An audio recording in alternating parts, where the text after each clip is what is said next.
Lucas capítulo 11, los versos a estudiar serán 1 al 13, pero solo leeremos de entrada el versículo 1.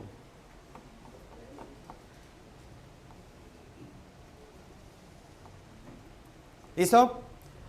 Dice la palabra: aconteció que estaba Jesús orando en un lugar, y cuando terminó, uno de sus discípulos le dijo: Señor, enséñanos a orar, como también Juan enseñó a sus discípulos. El título del sermón es: Oremos como Jesucristo nos enseñó. Oremos como Jesucristo nos enseñó. El tema de la oración, uno pudiese pensar que es un tema básico, ¿sí? Sobre todo si ya ustedes llevan mucho tiempo en la vida cristiana. Usted dice: ay, no, yo ya sé eso, hay que orar y orar y orar y orar. Pero cuando uno estudia, hay mucho que hablar acerca de la oración, pero uno creería que es un tema básico, es un ABC o es un tema fácil de entender. Pero permítame decirle que muchos, a medida que fuimos conociendo acerca de la verdad bíblica, acerca de la reforma protestante, nos dimos cuenta los errores garrafales que veníamos cometiendo en nuestra manera de orar, ¿sí? Decretando, declarando, manifestando el positivismo, pidiendo cosas que no son bíblicas, ¿verdad? O a veces en la forma en como nosotros oramos de manera repetitiva, ¿no? Buenas tardes, Señor, aquí estoy, Señor, para pedirte, Señor, que me ayudes, Señor, porque tú, Señor, eres Señor. Y uno dice: espérate, tú no hablas así con las demás personas, y terminamos hablando de una manera incorrecta o mezclando, ¿no? Por la rapidez en la que se ora sin sentido. Padre, muchas gracias porque tú moriste en la cruz del Calvario. Espíritu Santo, tú me ayudaste, porque gracias, Hijo. Y dice: hey, cálmate, porque no estás orando correctamente. Estás hablando alocadamente, y cuando usted habla alocadamente, una hora usted no está siendo edificado. Tenemos por eso esta expresión, esta palabra de esta petición de los discípulos cuando dijeron: Señor, enséñanos a orar. Es crucial para nosotros también como creyentes. Ahora, el tema de la oración también en las Escrituras es importante, pero cuando hablamos de la oración no es solo para hacerle meditar cuánto tiempo está orando en la mañana, en la tarde y en la noche, porque debemos examinar nuestra vida y pensar cómo es mi vida de oración. Soy de los que realmente oro en la mañana, pero orando, no en el afán de mientras me coloco la ropa: Señor, gracias por este día, Dios mío, guárdame, protégeme, tómale el peligro y que me vaya bien, amén. Y esa es su vida de oración. O en la noche se pone a cuentas con el Señor. Entonces, no es solamente para meditar, también hay otras preguntas importantes como: ¿cuál es el contenido de su oración? ¿Cuáles son las prioridades en su oración? ¿Su oración está llena del conocimiento de la palabra de Dios? Realmente cuando usted ora conforme, como dice Primera de Juan capítulo 5, usted cuando ora conforme a la voluntad escrita de Dios, conforme a lo que está ahí en la palabra. ¿En qué gasta más tiempo su oración? ¿En pedir y pedir y pedir y pedir y luego terminar con un amén? ¿Qué espera usted de la oración? ¿Espera experiencias sobrenaturales? Si en su oración a usted no se le escaramucea la piel, entonces no oró bien. O espera respuestas rápidas, usted ora y espera que al otro día o máximo a los 2 días Dios le responda, o la amenaza es que va a dejar de orar. O quizás pienso más en estar día tras día, estar derramando mi corazón delante de Dios, y ese es el enfoque de mi oración. O posiblemente una pregunta importante: ¿qué cosa o quién me motiva a orar?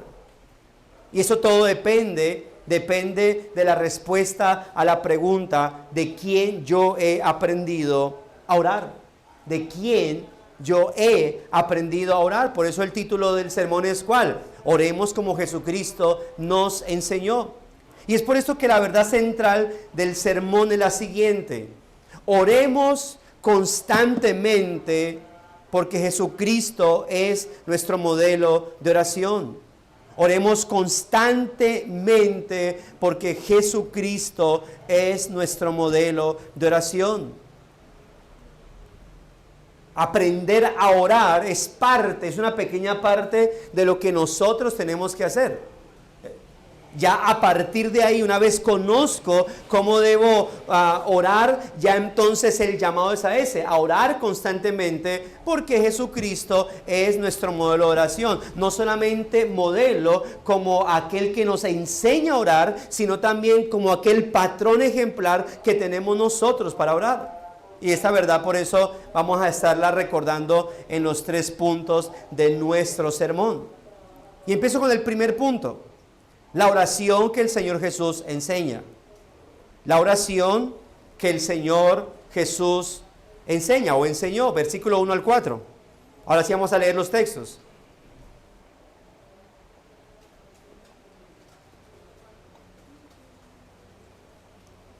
La oración que el Señor Jesús enseñó. Verso 1 al 4 dice: aconteció, ¿estamos todos ahí leyendo? Por favor, ¿sí? Aconteció que estaba Jesús orando en un lugar, y cuando terminó, uno de sus discípulos le dijo: Señor, enséñanos a orar, como también Juan, hablando de Juan el Bautista, enseñó a sus discípulos. ¿Qué les enseñó Juan el Bautista? A orar, ¿verdad?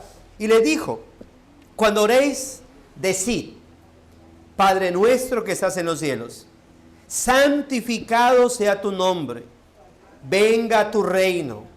Hágase tu voluntad como en el cielo, así también en la tierra. El pan nuestro de cada día, dánoslo hoy. Y perdónanos nuestros pecados, porque también nosotros perdonamos a todos los que nos deben. Y no nos metas en tentación, mas líbranos del mal. Ahora, observe que Lucas inicia en este punto con una escena bastante espiritual, y es con el Señor, como era de costumbre, orando en algún lugar en particular. La Biblia, o Lucas en particular, nos enseña mucho, nos muestra la vida de oración de nuestro Señor, recordándonos con esto la vida constante de oración que tenía Él. Luego Lucas menciona que cuando nuestro Señor termina de orar, los discípulos se acercan a Él y le hacen una petición. ¿Cuál fue la petición? Enséñanos a orar, ¿sí? Y ellos, para fortalecer su petición, dicen: enséñanos a orar como Juan también enseñó a sus discípulos. En otras palabras, los discípulos vieron al Señor Jesucristo teniendo comunión íntima con su Padre por medio de la oración, y eso los motivó a pedir que les enseñaran a orar. Ahora, uno observa la Escritura a través de los tiempos y se da cuenta que no fue un aprendizaje de ahí. Como que ese día Cristo les dijo y ¡pum!, se dispararon ya a orar. Si miramos el panorama de la Escritura, recordaríamos a Pedro, Juan y Jacob en el monte Getsemaní, cuando Jesús los llama a orar, ¿verdad? Y cuando regresa, cuando les dice: oren aquí conmigo una hora, ¿sí? Oren conmigo. Y cuando regresa una hora después, ¿cómo estaban? Dormidos. Y no solamente lo hicieron una vez, lo hicieron 2 y 3 veces. Así que la vida de oración fue algo constante, ¿no? Algo que hay que estar recordando, que hay que estar aprendiendo, en lo cual hay que estar esforzándose. Ahora, lo que podemos clarificar es si en esa petición, la motivación de los discípulos era disfrutar de la presencia del Señor, ¿sí? Es decir, puede haber un debate en ello. ¿Cuál era la motivación de los discípulos al decirle: enséñanos a orar? ¿Era disfrutar de la presencia de Dios como Cristo lo hacía, o simplemente era una costumbre religiosa de la época que hacían los maestros con sus discípulos, así como lo había hecho Juan el Bautista? Recuerde que los fariseos tenían una particularidad, y es que ellos se paraban en las esquinas de las plazas y elevaban sus oraciones. ¿Pero para qué? Dice Cristo: para ser visto de los hombres. Simplemente para eso. Ahora, sea como sea, esto nos enseña por un lado la importancia de ser un ejemplo de oración. Si Cristo no hubiese tenido una vida de oración, pues simplemente sus discípulos no se hubieran acercado a Él a decirle: ¿qué cosa? Enséñanos a orar. Así que eso por un lado nos enseña eso, la importancia de ser un ejemplo de oración para aquellos que están a nuestro alrededor. sea familia con la que vivimos o nuestros hermanos en la fe con los que compartimos en nuestra iglesia local. Uno que dirige oraciones y pues tiene que estar pendiente, ¿verdad? No solo con los ojos cerrados, sino también conectado. A veces uno ve, hermano, el estado de los hermanos y uno dice, yo espero que esté meditando profundamente en el Señor, porque si no es distraídos, sacándose el mugre de las uñas, mirando el reloj, algunos uno los encuentra mirando el celular, otros durmiéndose, y uno dice, hey, estamos en tiempo de oración. Lo que usted viene a hacer acá de alguna manera es el reflejo de su intimidad con el Señor. Y si usted acá, ni siquiera acá, es capaz de concentrarse, tener concentración en su tiempo de oración, no me lo imagino en su casa. Si acá no es capaz de tomar el ejemplo, por lo menos los que están orando y decir, voy a orar con ellos, tengo sueño, me levanto, me pongo de pie y me muevo si es posible, como león enjaulado, para no dejarme dominar por el sueño, para orar porque yo vine acá el martes, hoy domingo vine a orar, vine a cantar al Señor, vine a disfrutar de este momento, a crecer espiritualmente.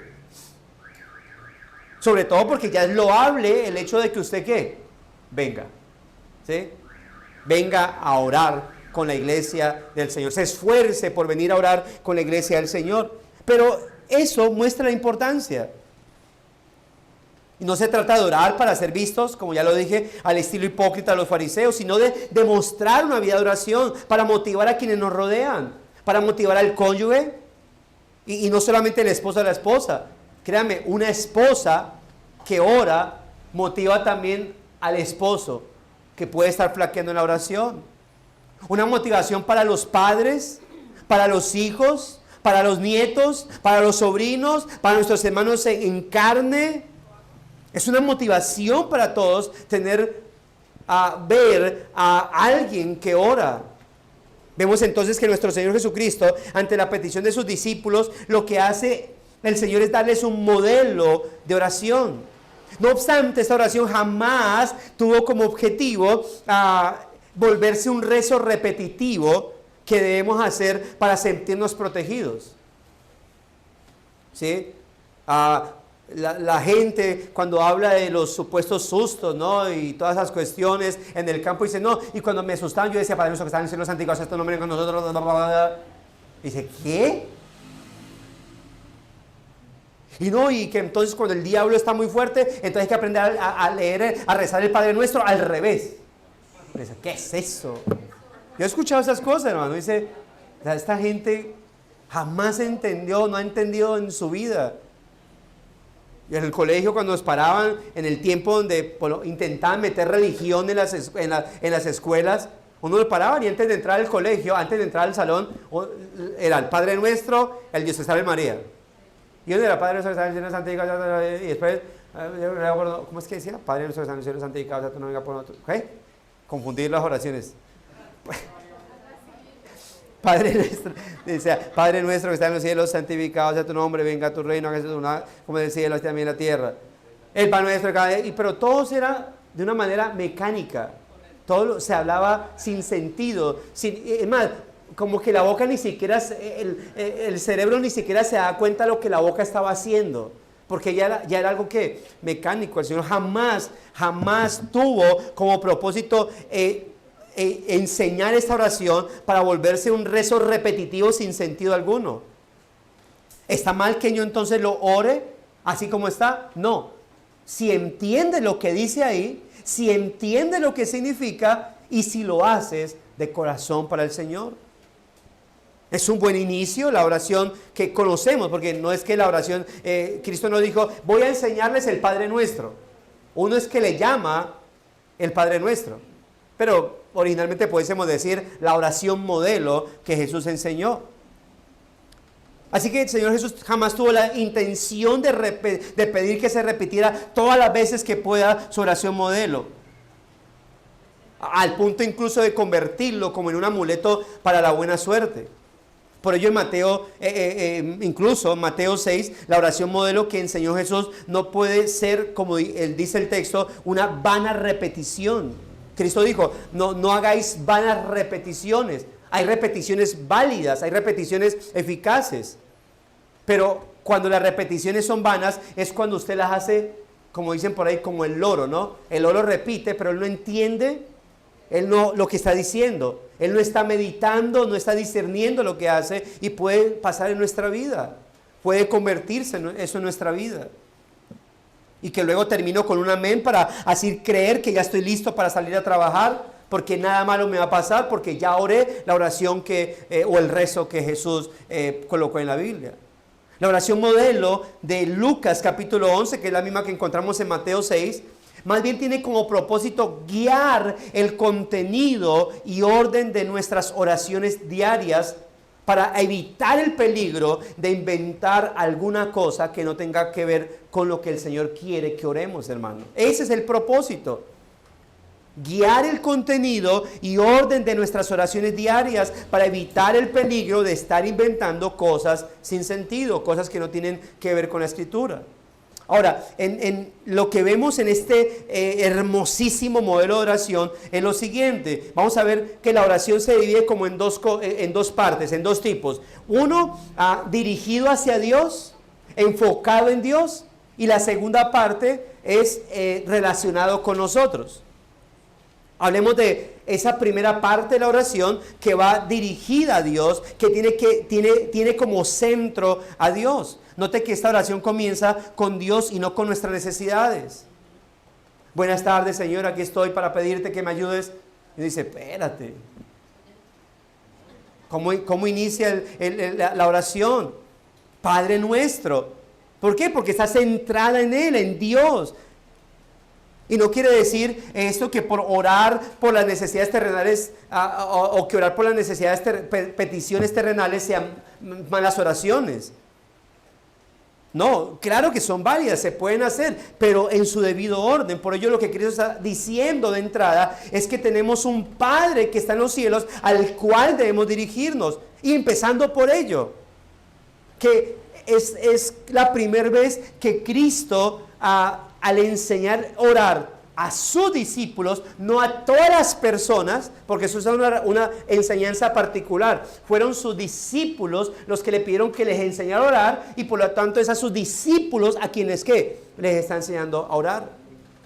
No es una enseñanza general en donde cualquiera puede decir Padre nuestro. Los únicos que pueden decir Padre nuestro que estás en los cielos son quienes, los que están en Cristo Jesús. Solo ellos pueden hacer esta oración. Solo por Cristo esta oración se puede hacer de manera efectiva. Ahora, al expresar esta parte de Padre nuestro, lo que busca resaltar es una relación de amor, pero a la vez de reverencia como Dios nuestro Padre, con Dios como nuestro Padre, porque son las dos cosas. Es cierto que podemos entrar confiadamente ante el trono de la gracia, es cierto que podemos llamar Padre a nuestro Dios, pero no se puede, hermano, romper la reverencia que hay ante Dios nuestro Padre. Yo personalmente estoy en contra de las expresiones carismáticas como papito Dios o papito lindo, como que no, es que lo que busco es formar pero uno observa las oraciones de por sí de esta gente que ora de esa manera y uno encuentra que no hay una reverencia. Incluso uno ha escuchado a esas personas decir que eso de estar diciendo soberano Dios, eterno Dios, inmenso Dios, santo Dios, que eso es pasado de moda, que a Dios hay que hablarles así, con cariño, papito lindo, papito Dios, Diosito hermoso, Diosito bello. Hermano, no es así como lo enseña la palabra de Dios. El hecho de que nosotros, hermanos, nos acerquemos a nuestro Padre y podamos exaltar su grandeza, su inmensidad, su soberanía, su supremacía, hermanos, su eternidad, su incomprensibilidad, hermano, no quita la confianza que podemos tener delante de Él como nuestro Padre. Por eso Aunque Dios ahora en Cristo es Padre, es nuestro Padre, es mi Padre, no podemos ni debemos jamás tratarlo con irreverencia o confianzudez. Ahora, en esta oración modelo, también note que parte de la oración es: Padre nuestro que estás en los cielos, y que dice: santificado sea tu nombre. Ahora, cierto es que el nombre de Dios es santo, ¿cierto? Pero esta parte de la oración no es una proclamación de la santidad de Dios. No es que Jesús nos está diciendo que proclamemos la santidad de su nombre. Eso es particular, esta parte es muy especial, porque lo que está haciendo, lo que nos está enseñando Jesús es hacer una petición a Cristo respecto al nombre de Dios.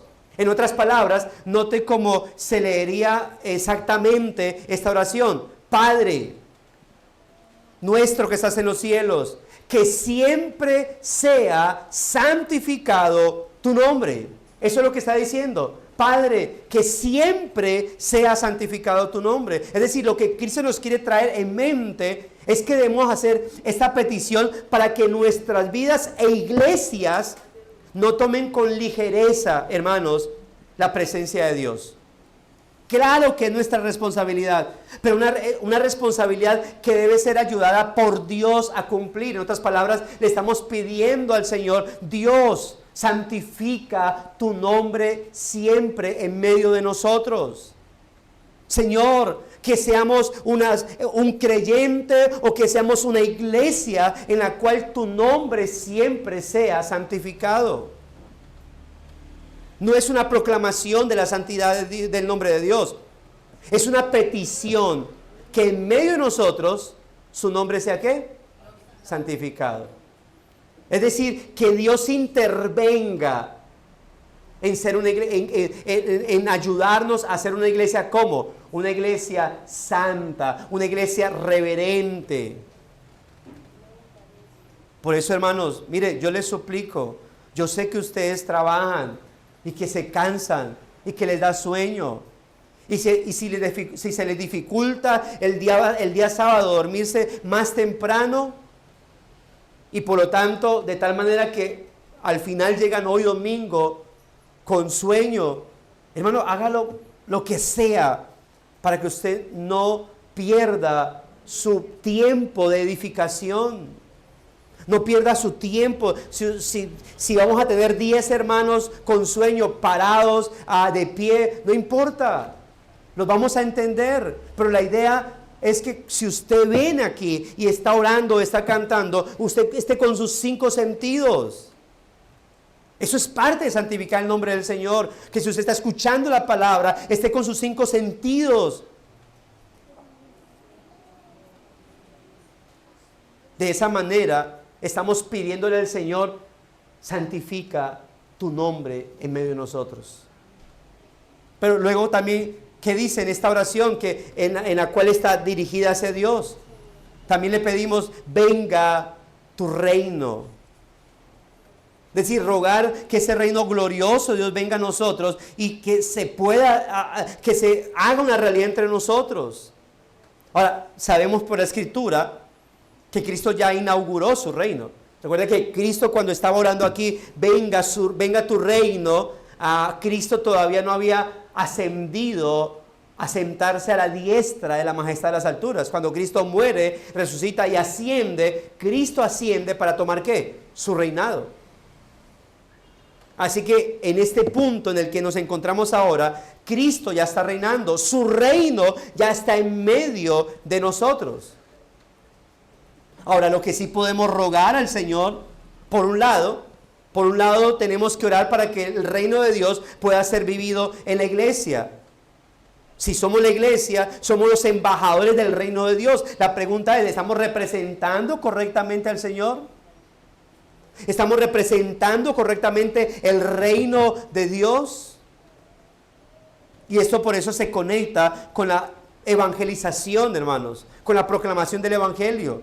Porque cuando yo digo: venga tu reino, y el reino de Dios ya está entre nosotros, ¿qué estamos pidiendo? Señor, que cuando vayamos a proclamar tu reino tu reino se extienda sobre esas personas también. Que cuando vayamos a llevar el evangelio del reino, esas personas reciban el evangelio y se adhieran a tu reino. Note entonces que decir venga a tu reino no es un asunto de simplemente ¿qué? Decirlo ya. Venga a tu reino, ¿y qué estás haciendo? ¿Estás orando? ¿Y cómo estás actuando? No, normal, en mi casa, ya. Estás compartiendo, estás demostrando el evangelio, estás demostrando que sos parte de ese reino de Dios. Es una oración que nos lleva a la acción también. Es decir, es como si estuviéramos orando porque Dios nos respaldara en la proclamación del evangelio. Es decir, ese venga a tu reino es un ruego por el respaldo a la evangelización y discipulado de las personas que una iglesia va a hacer. Si una iglesia ora diciendo, Señor, venga a tu reino, y no evangeliza, no discipula, ¿qué está haciendo? Nada. No está haciendo nada. Y no pudiese ser una iglesia conchuda, como dirían alguien por ahí, que algunos en cuanto al servicio del Señor dicen como Jeremías, Señor, heme aquí, pero no dicen envíame a mí, dicen heme aquí, envíalo a él, envíalo a ella. No podemos ser como una iglesia, Señor, venga a tu reino, usa a las otras iglesias que evangelicen, a nosotros nos da mucha pena. Seríamos incoherentes en nuestra oración. Ahora, note que este texto dice, hágase tu voluntad como en el cielo, así también en la tierra. Y hay algo particular con esta parte, porque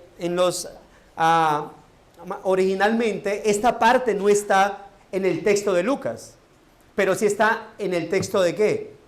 De Mateo, capítulo 6, donde Cristo enseña a orar. Entonces, lo que se puede asumir es que debido a que hay un paralelismo entre Mateo y Lucas con respecto a la oración, pues no había problema en añadir esta parte del texto o de la oración que también ya estaba en Mateo. Hágase tu voluntad como en el cielo, así también en la tierra. ¿Por qué? Porque parte de orar, amados hermanos, que tu nombre sea santificado y que venga tu reino, es eso. O sea, eso es lo que significa hágase tu voluntad como en el cielo, así también en la tierra. Rogar por esa voluntad perfecta y escrita del Padre para que se lleve a cabo aquí en la tierra, así como se hace en los cielos. Ahora, ¿esa es la labor de quién? De la iglesia. ¿Quiénes son los que han sido capacitados por la obra del Espíritu Santo? ¿Para qué? Para que se haga la voluntad de Dios, sino la iglesia. Nosotros somos, amados hermanos, la luz del mundo. Y esa luz será usada para llegar a Dios por medio de Cristo. Es decir, el mundo puede usar esa luz nuestra para llegar a Dios por medio de Cristo. ¿Pero a través de qué? De la proclamación del Evangelio, a través de nuestro testimonio correcto.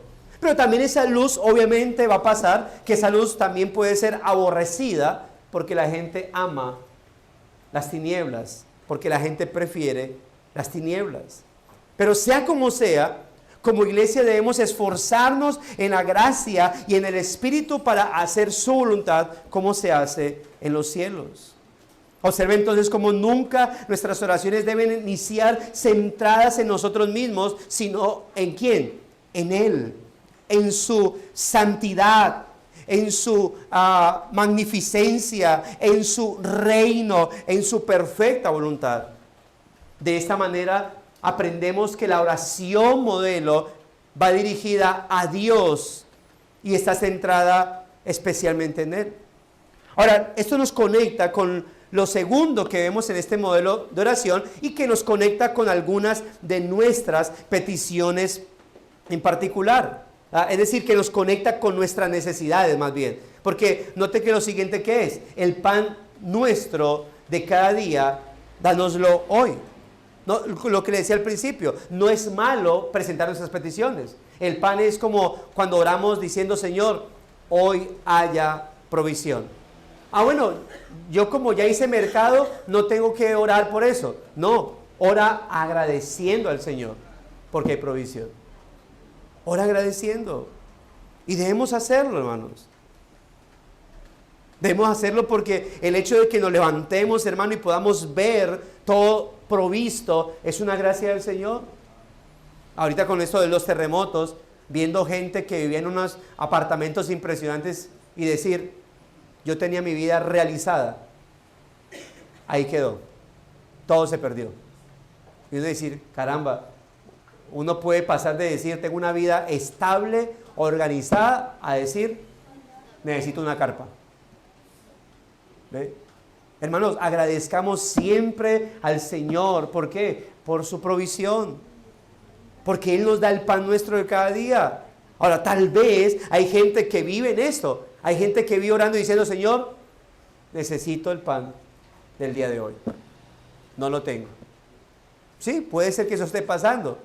Otros nos podemos levantar y decir, Señor, gracias, porque tengo el pan de toda la semana. Gracias por ello, Señor. Pero note que es parte de la petición, dependemos del Señor, dependemos de nuestro ¿quién? De nuestro Dios.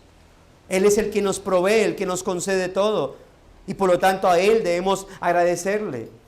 Note lo siguiente que está conectado con nosotros. El perdón de nuestros pecados. Y perdona nuestros pecados. Y esto conecta con el Evangelio, hermanos. ¿Por qué? Porque no es simplemente una petición de perdón y ya. Bien sabemos que la única manera en cómo Dios perdona nuestros pecados es por medio de ¿quién? De Cristo. No hay otra manera. Es decir, el ser humano no puede ignorar a Cristo y pedirle perdón a Dios. El ser humano no puede decir, no, yo no quiero ir por medio de Cristo, yo voy directamente al Padre, allá, directo. No, pero tú tienes que reconocer tu pecado, reconocer a Cristo como Señor, como Salvador, y por medio de Él ir al Padre, porque es lo que dice la Escritura. No, yo no quiero hacerlo así. Entonces, serás muy ingenuo si crees que Dios, después de haber enviado a su Hijo, después de haberlo puesto en una cruz, después de haber cargado sobre el pecado, después de haber desatado su ira, vaya a decir, bueno, tú no quisiste venir por medio de Cristo, así que yo te acepto porque lo importante es que tengas fe. No, hermano, quien desecha al Hijo, desecha al Padre. Quien no quiere al Hijo, no va a tener al Padre. Y por eso Cristo mismo dijo, ninguno va al Padre sino solamente por medio de ¿quién? De mí, dijo Cristo. Por eso Él dijo, yo soy el camino, yo soy la verdad, yo soy la vida, nadie va al Padre sino solamente por mí. Por eso Cristo dijo, Él es el camino, Él es la puerta estrecha, el camino que lleva a la salvación. Así que cuando alguien va a proclamar o va a pedir perdón de sus pecados, ¿qué es lo que va a recordar en esta oración? La cruz del Calvario. Eso es lo que va a recordar, la cruz del Calvario. Por eso conecta con el Evangelio, porque la única manera, mis amados hermanos, en cómo podemos encontrar el perdón para nuestra vida es por medio de Cristo. Pero note la responsabilidad, que eso es bastante fuerte, ¿no? Y perdonar nuestros pecados, porque también nosotros perdonamos a todos los que nos deben. Ahora, eso es algo que cuando entendemos el perdón de Dios, cuando entendemos la magnitud del perdón de Dios, de tal manera que entendemos lo que nuestros pecados iban a hacer, que era enviarnos al infierno, y entendemos que no había otra manera de ser perdonados para ser librados de la condenación, sino por medio de Cristo, que de resto hubiese sido imposible. Cuando entiendo la magnitud de ese perdón, entonces yo digo, caramba, ¿quién soy yo para negar el perdón a otros?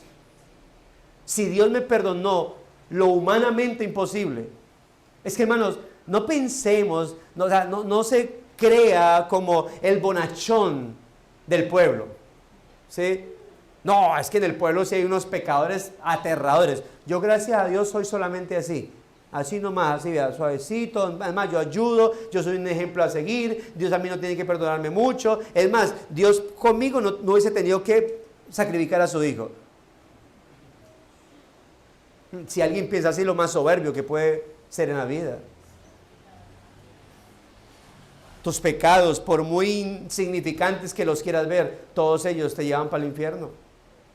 Todos ellos necesitaron la ira de Dios sobre el Padre, sobre Cristo, del Padre sobre Cristo.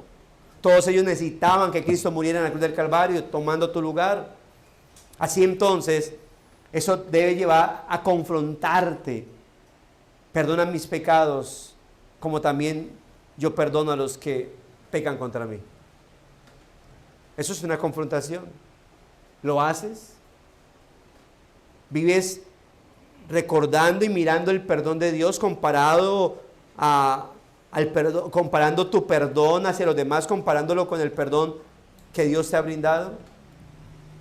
¿Podrás algún día tú, hermano o hermana, alcanzar el nivel de el perdón de Dios?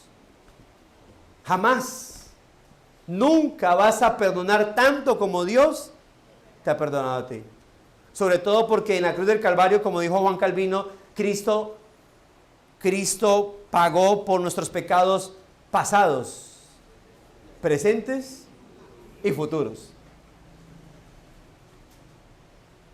El pecado que cometí hoy, el pecado que triste y vergonzosamente cometeré mañana, por ese Cristo murió en la cruz del Calvario.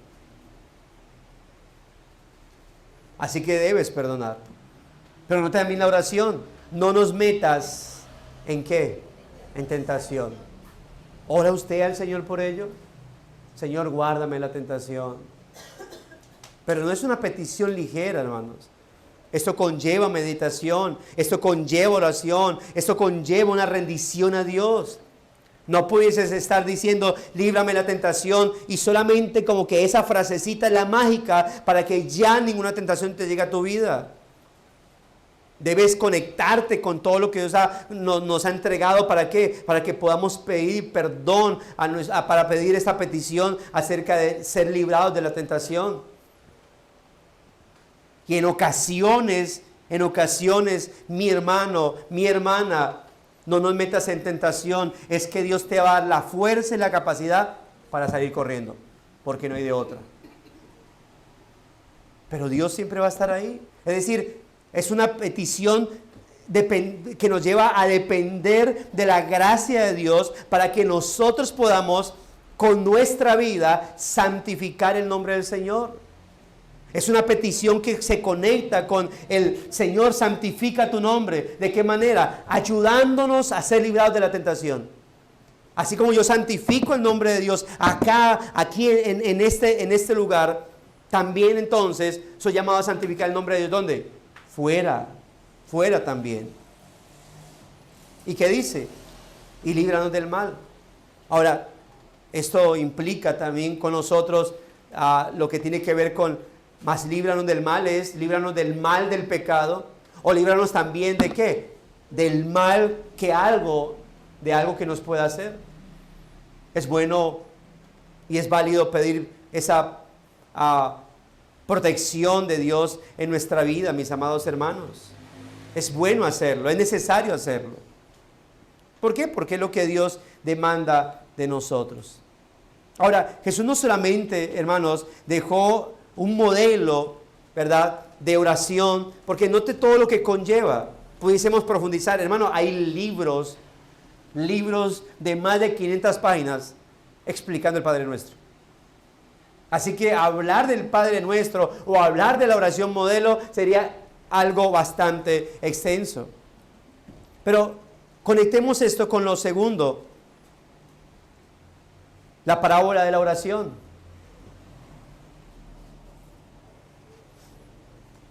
La parábola de la oración, versículos 5 al 10.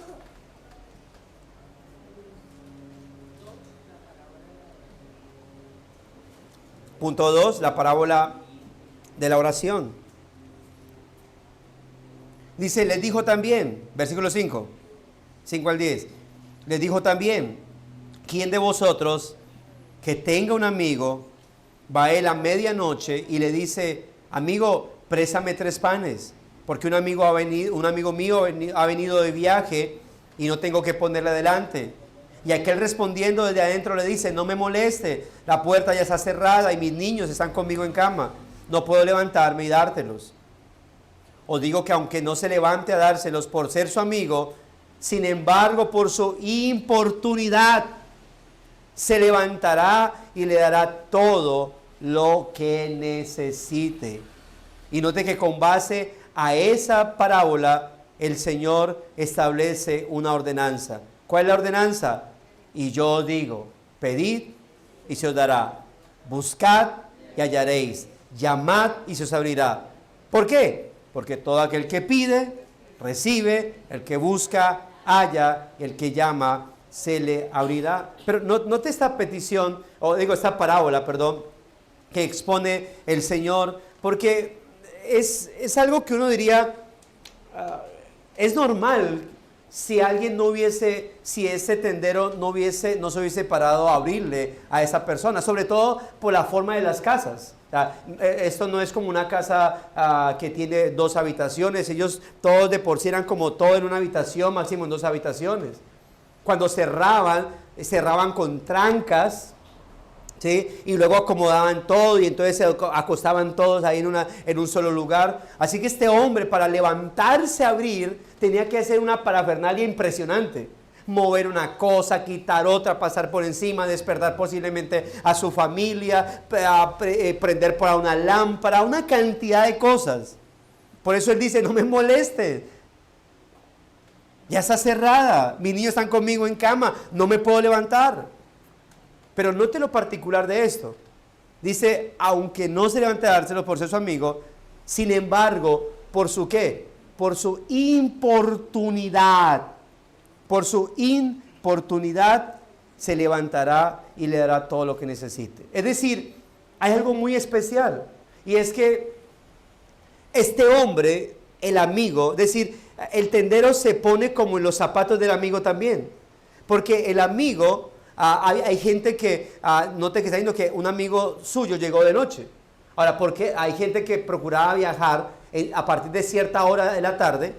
¿Por qué? Por la inclemencia del clima. En el desierto, en esta parte del mundo, era mucho calor, por encima de 40 grados en el día y a veces casi bajo cero en la noche. Pero era más fácil viajar de noche a cubrirse que estar viajando bajo la inclemencia del sol. Así que la gente viajaba y llegaba a ciertos lugares. Pero resulta que este hombre de seguro no se esperaba. No existía el, hey, voy para tu casa. No, simplemente ¿qué? Llegué. Y llegó a la medianoche. No, puede ser que algo se retrasó, puede ser que él pensaba llegar más tempranito, algo le pasó en el camino, puede pasar. El hecho es que este hombre llegó tarde y él no tenía nada que ofrecerle. Bueno, es que recordemos, por ejemplo, el tema del pan. El pan no es como ahorita, no es con preservativos, con levadura. El pan que se hacía hoy se tenía que comer, porque si no se dañaba. Entonces, de por sí la gente no guardaba comida para el otro día, no había neveras, no se guardaba comida para el otro día. Lo que se hacía hoy, se comía hoy y punto. Así que este amigo le llega y él no quiere decirle, ¿usted llegó tarde? No tengo nada que comer. Así que aguanta esta mañana. Él asumió, mi amigo llegó tarde, cansado, fatigado, con hambre. Y note lo que hace, va y busca, va y pide por ese amigo. Y por eso dice su importunidad, por su importunidad se levantará y dará todo lo que tiene. Y por eso la conclusión o la enseñanza de esa parábola está plasmada en el versículo 9. Y yo os digo, es como si el Señor dijera, ¿qué les quiero enseñar con esto? Que el que pide, se le dará. Que el que busca, halla, y que el que llama se le abrirá. Eso es lo que les quiero enseñar con esta parábola. Ahora, a mí me gusta porque interesante esta enseñanza porque Spurgeon dijo, relacionó 3 cosas con estos 3 mandatos de Cristo. Y él decía, la fe pide, la esperanza busca, el amor llama. Hablando de la fe, la esperanza y el amor, siendo el mayor de ellos, el amor. Él decía, la fe pide, la fe te lleva a pedir. La esperanza te lleva a buscar pensando en que puedes encontrar. El amor te lleva a llamar. Y note lo que dice Cristo, todo aquel que pide, recibe, el que busca, halla, y el que llama se le abrirá. Ahora, esto es triste cuando se toma un texto como estos, ¿para qué? Para limitarlo a nuestros caprichos. Porque la gente inmediatamente dice, uy, caramba, todo el que pide recibe, el que busca y el que llama se le abrirá. La lámpara Aladino. Lucas capítulo 11, versículo 10. ¡Wow! ¿Qué necesitas? Todo lo que me pidas te lo voy a dar. Sí, necesito un carro, necesito una moto, necesito viajar a San Andrés, necesito ropa cara, ropa de marca. ¡Ey! No sabe. Este hombre, ¿por quién estaba pidiendo? El de la parábola. ¿Por él? Él no dijo, tengo hambre. Voy a ir a tocar a que me abran para saciar mis ganas de algo.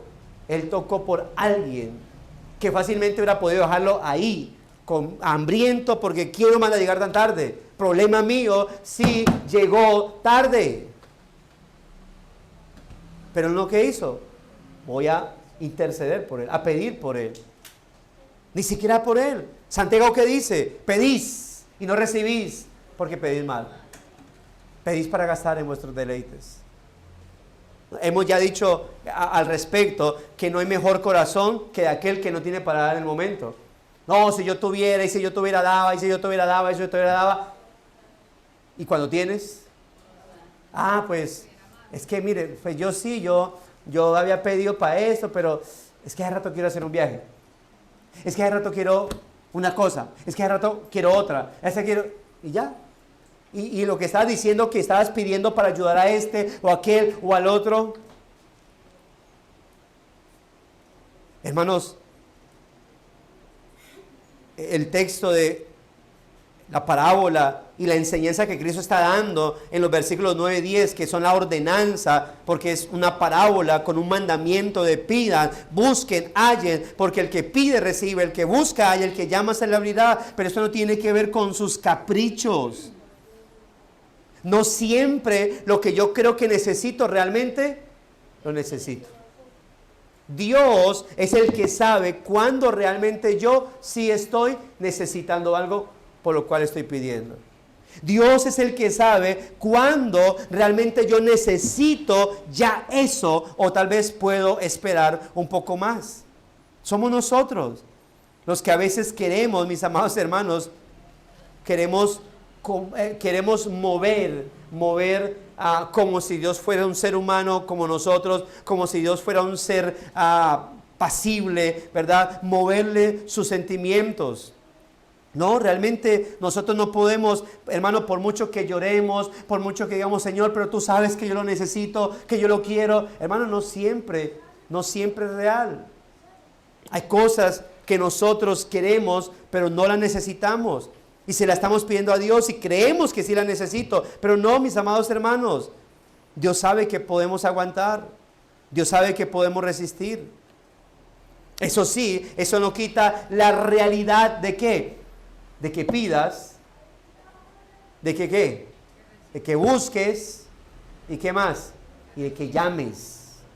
¿Por qué? Porque el propósito de la oración no es cambiar los planes de Dios a tu favor. El propósito de la oración es mostrar la relación entre un hijo y un padre. El propósito de la oración es que realmente yo pueda decir, Padre nuestro, Padre mío. ¿Usted sabe el peso de eso, hermanos? De decir, Padre nuestro, Padre mío. Ya lo hemos hablado en alguna ocasión. Que yo pueda al soberano Dios, al creador de todo el universo, al omnipotente, al omnipresente, al eterno, hacia atrás y hacia adelante, que yo pueda decirle, Padre, hermano, es un privilegio sobrenatural e inmerecido. Y podemos hacerlo, podemos pedirle, podemos buscarlo y podemos ¿qué? Llamarlo. Y note la seguridad, eso nos lleva al tercer punto, la seguridad de la oración. La seguridad de la oración, versículo 11 al 13.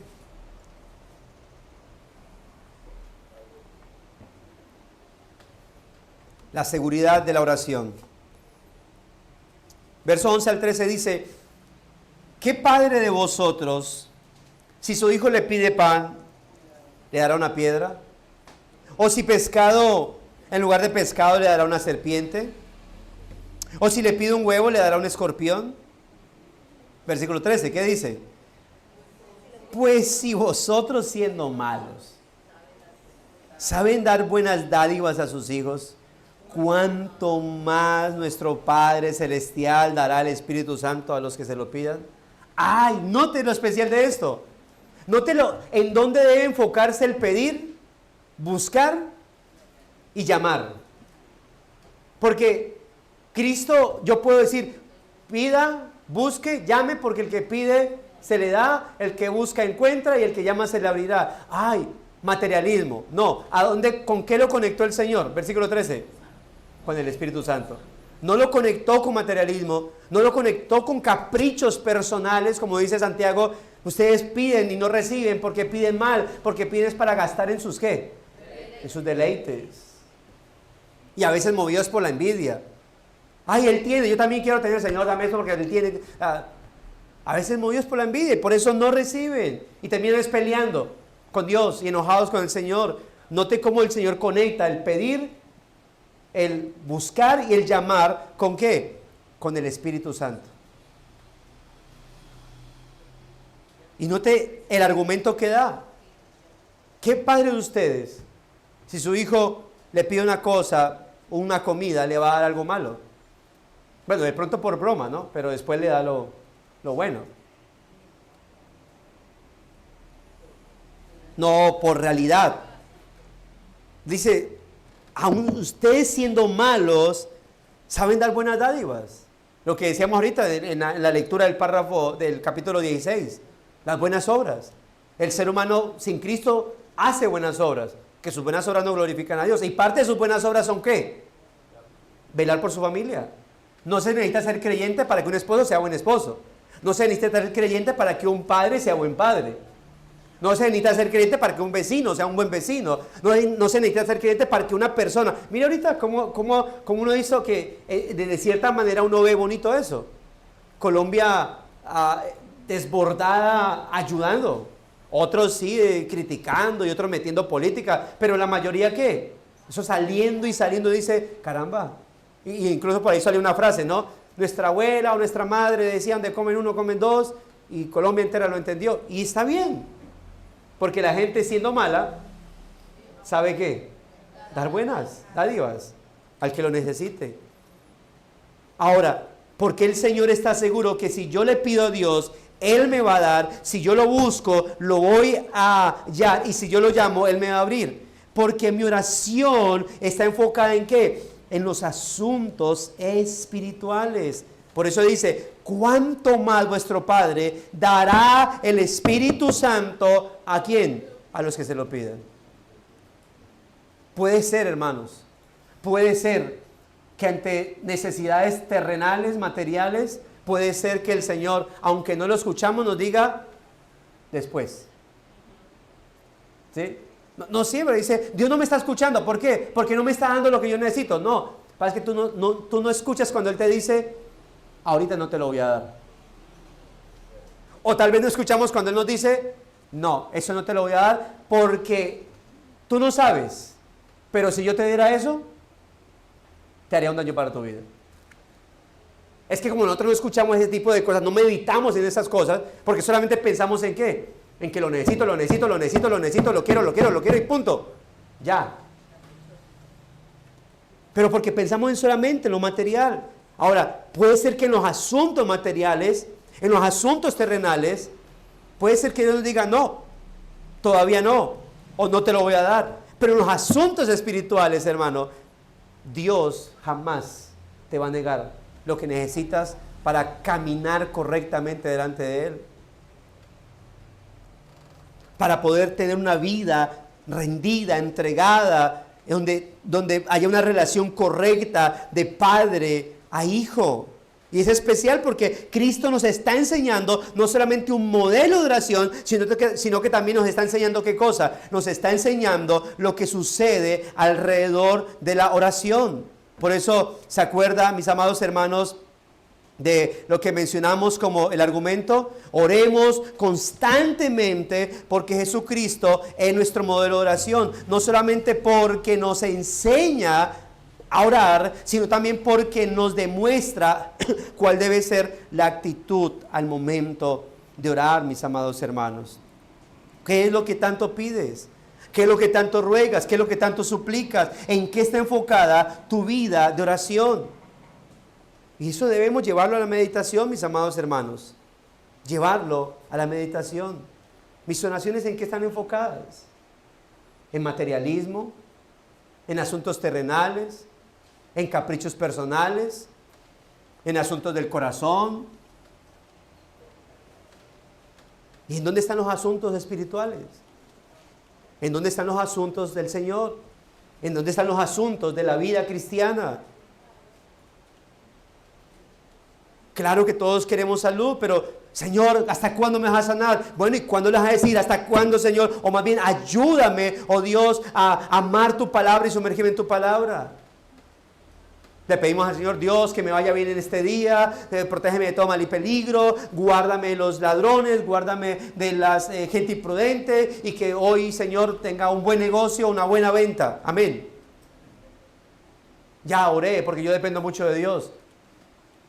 ¿Y por qué no te enfocaste en orar por tu vida espiritual?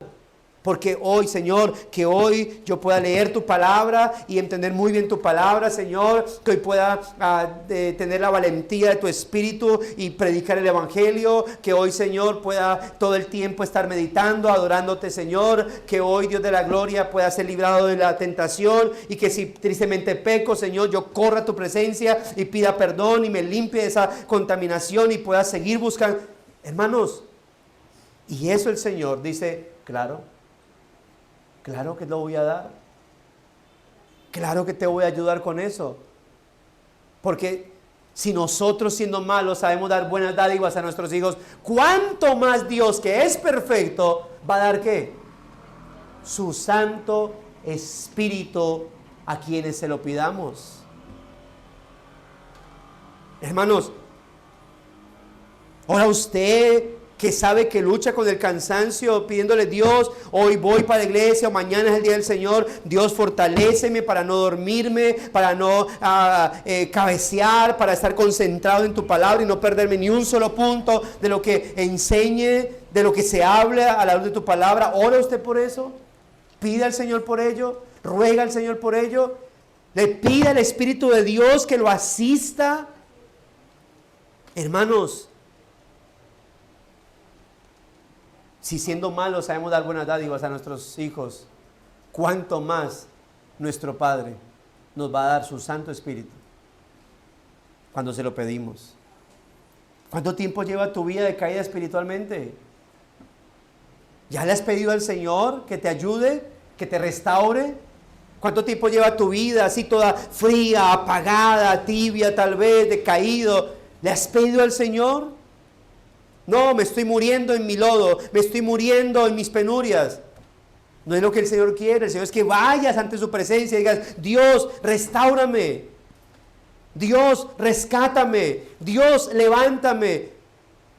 Porque si el ser humano, siendo malo, sabe dar buenas dádivas a los hijos, cuánto más tú, si ruegas, cuánto más Dios va a dar su Santo Espíritu a sus hijos, que debilitados, que decaídos, le pidan al Señor que los restaure. ¿Y Dios qué va a hacer? Los va a restaurar. Porque el que pide, el que busca y el que llama, se le abre. Pero cuando pide, cuando busca y cuando llama para asuntos espirituales, para asuntos reales, no para caprichos, no para trivialidades o no para asuntos pasajeros. Por eso, y con eso termino, muy bien Cristo dijo en Mateo capítulo 6, versículo 33, 34, busquen primeramente el reino de Dios y su justicia, y lo demás será por añadidura. Hermanos, si solamente le queda el tiempo a usted para pedir por los asuntos espirituales y no le alcanzó el tiempo para pedir por los asuntos terrenales, tranquilo, que si usted se enfocó primeramente en los asuntos espirituales, Dios, sin que usted se lo haya pedido, se va a encargar de los asuntos, ¿qué cosa? Materiales. Aún si no, no me alcanzó a orar para que me vaya bien camino allá, tranquilo, te va a ir bien. Te va a ir bien. Y si me accidento fue porque no oré. No. porque para algo el Señor te va a enseñar con ello. Algo. Hermanos, la gracia del Señor nos ayude cada día. Y a los amigos no creyentes, si hay alguno entre nosotros, mire, note todo lo que hemos hablado. Ya usted sabe, y lo hemos dicho, no, la única forma de llamar a Dios Padre no es por un impulso suyo o por un positivismo personal. La única forma de que podamos llamar a Dios Padre es por medio de Cristo. La Biblia dice en Juan capítulo 1, versículo 12, que los que creen en Cristo, los que le reciben como Señor, a ellos, solamente a ellos, se les da potestad de ser hechos hijos de Dios. Y si tú quieres ser partícipe de estas bendiciones, si quieres ser partícipe de poder tomar esta oración, elevarla ante el Señor y Dios escucharte, si quieres ser partícipe de tomar esta parábola y de su enseñanza, donde realmente pidas, donde realmente busques, donde realmente llames y Dios te dé, y Dios te ayude a encontrar, y Dios te abra la puerta, y Dios te conceda su Santo Espíritu para ayudarte a caminar este peregrinaje, necesitas creer en Cristo. De lo contrario, va a llegar momentos donde vas a estar muy necesitado, muy necesitada, y vas a estar urgido, urgida, pidiéndole: Diosito, ayúdame, papito lindo, chuchito lindo. Mira, el cielo estará cerrado a tu oración, porque la única manera de Dios escucharnos es por medio de Cristo, y cuando lo hacemos de manera reverente, de manera santa. Así que corre a Cristo y pídele, suplícale que te salve, que pueda llevarte a sus caminos y poder tener a Dios, el eterno Dios, como el Padre. Por eso, hermanos, oremos constantemente, porque Jesucristo es nuestro modelo de oración. Vamos a orar y para terminar, y damos lugar a la Santa Cena. Padre bondadoso, Dios de toda gracia y misericordia, gracias por recordarnos un tema como este, Señor. Porque sabemos que hay que orar, pero nos olvidamos de lo básico, Señor. Nos olvidamos de los asuntos espirituales y nos volvemos tan triviales en la oración, Señor. Tan descuidados, tan dejados, tan simples, tan básicos. Perdónanos por ello, Señor. Perdona nuestros pecados. Perdónanos porque dejar la oración es la razón por la cual estamos no bien delante de ti. Dejar la oración o menguar en ella o volvernos básicos y triviales en ella es la razón por la cual no estamos avanzando en nuestra vida espiritual. No estamos amando tu palabra y por lo tanto deleitándonos en ella. No estamos amando tu santo día y por lo tanto no deleitándonos en él o viéndolo como una opción a tomar o no. Perdónanos, Dios. Y ayúdanos, Señor, a tener y saber que la oración es el mayor privilegio que humanos imperfectos como nosotros podemos tener, Señor. Porque es la manera en cómo dependemos y confiamos en ti, Señor. Y es la manera en cómo somos ayudados constantemente. Y es la manera en cómo incluso oramos los unos por los otros para de esa manera manifestar nuestro amor, respaldo, compañía los unos con los otros, Señor. Muchas gracias te damos, Dios. También pido que tu palabra de salvación produzca fruto en la vida de aquellos que están aquí pero no te conocen, que han escuchado de ti pero no te conocen a ti, Señor. Que hoy este día sea día de salvación para muchos. Te lo rogamos, te lo pedimos en el nombre de Cristo Jesús, Señor nuestro. Amén.